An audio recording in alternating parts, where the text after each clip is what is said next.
Have you ever felt lonely, even when you're surrounded by people? Maybe you've moved to a new city, lost touch with old friends, or simply spent a quiet evening wondering why you feel so disconnected.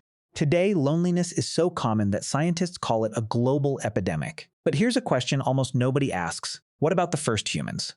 Imagine waking up 100,000 years ago in the middle of the African savannah. No cities, no phones, no internet, no books, no music, no strangers to meet.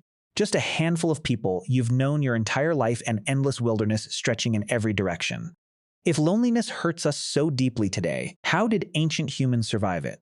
Or did they even experience loneliness at all? The answer reveals something extraordinary about why your brain works the way it does, and why being alone can feel almost physically painful. To understand loneliness, we first need to understand one uncomfortable truth. Humans were never built to survive alone. Unlike lions with powerful claws or wolves with sharp teeth, early humans were surprisingly vulnerable. We couldn't outrun predators, we couldn't climb trees as well as many primates, and we certainly couldn't survive harsh environments without help. Our greatest advantage wasn't strength. It was each other. Anthropologists believe early human groups often lived in small bands of around 20 to 50 people. Everyone knew everyone. Children weren't raised by just two parents, but by grandparents, siblings, aunts, uncles, and unrelated adults who all helped care for the group. Food was shared. Knowledge was shared. Danger was shared. In a world where a single injury could become fatal, your community wasn't just your family. It was your life insurance. This is why loneliness evolved into something much deeper than sadness. Neuroscientists have found that social rejection activates many of the same brain regions as physical pain. In other words, your brain treats isolation almost like an injury. That's not a flaw. It's an ancient survival system. Millions of years ago, being separated from your group could mean starvation, exposure, or becoming easy prey for predators. A lonely individual had far lower chances of surviving than someone surrounded by trusted companions. So evolution created a powerful emotional alarm. Just as pain tells you to pull your hand away from fire, loneliness pushes you back toward other people. But here's the fascinating part. Ancient humans probably didn't feel loneliness the way many of us do today. Modern loneliness often happens while we're physically surrounded by millions of people. You can walk through a crowded city, scroll through hundreds of social media posts, and still feel completely alone. That kind of isolation is surprisingly new. For most of human history, privacy barely existed. Families slept together around the same fire. They hunted together, gathered food together, cooked together, and shared stories together every evening. There was very little time when someone was completely by themselves. Solitude wasn't a lifestyle. It was usually a warning sign. That doesn't mean ancient humans never became isolated. Hunting accidents, getting lost during a journey, conflicts within the group, or deadly diseases could separate people from those they loved. Imagine a hunter following animal tracks too far from camp as the sun begins to disappear. Every strange sound in the growing darkness becomes terrifying. Every rustle in the grass could be a predator.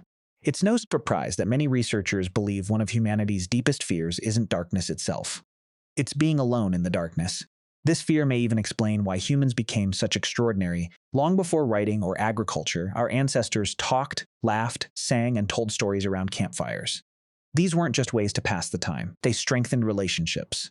Anthropologist Polly Wiesner found that among the Jew-Hansi hunter-gatherers of southern Africa, conversations changed dramatically after sunset.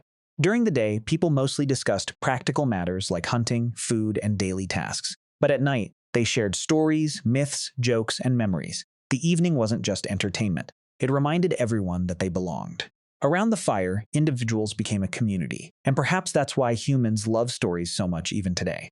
Every movie you watch, every novel you read, every conversation you have is, in some small way, an attempt to connect with another human mind.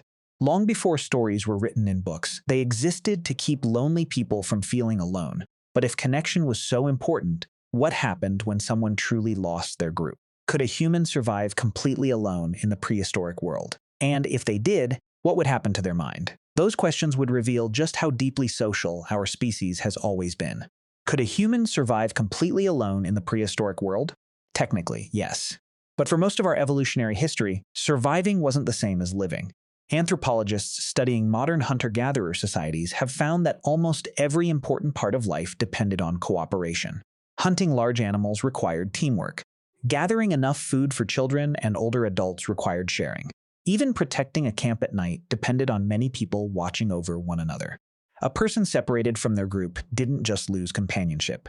They lost their greatest survival tool.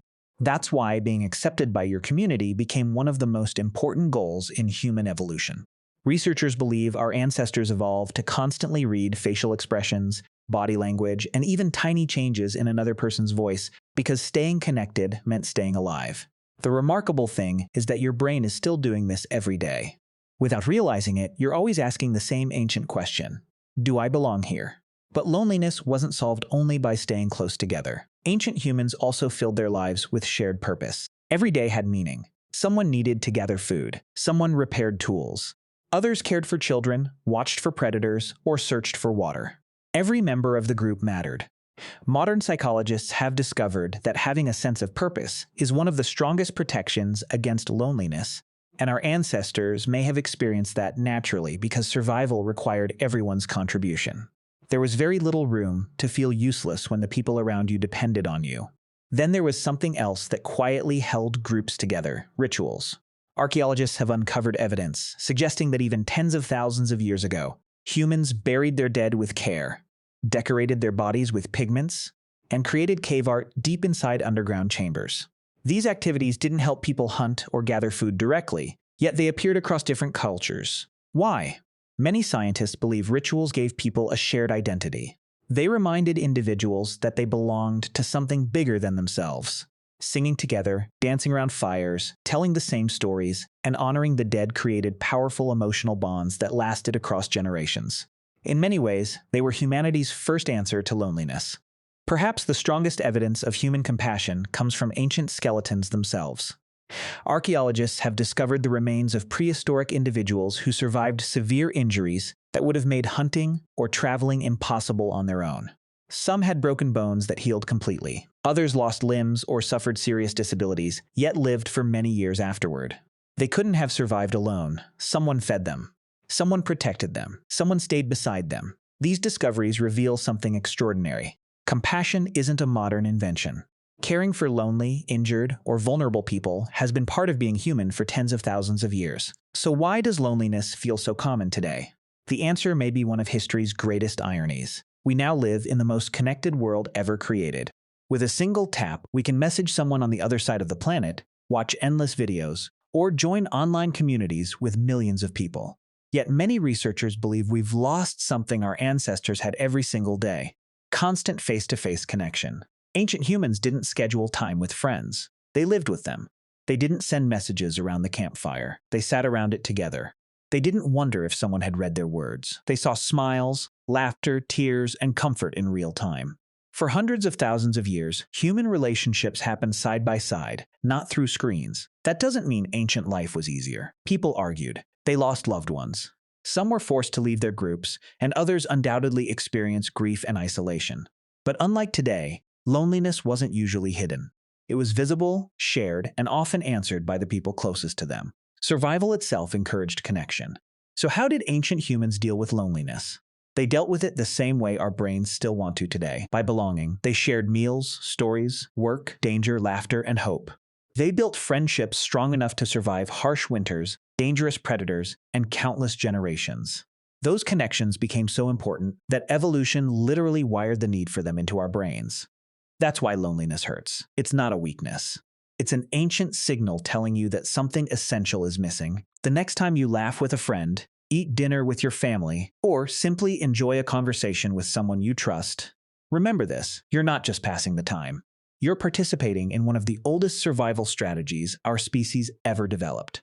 Long before cities, governments, or civilization itself, human beings discovered that the greatest protection against the dangers of the world wasn't a sharper spear or a bigger fire. It was never facing the darkness alone.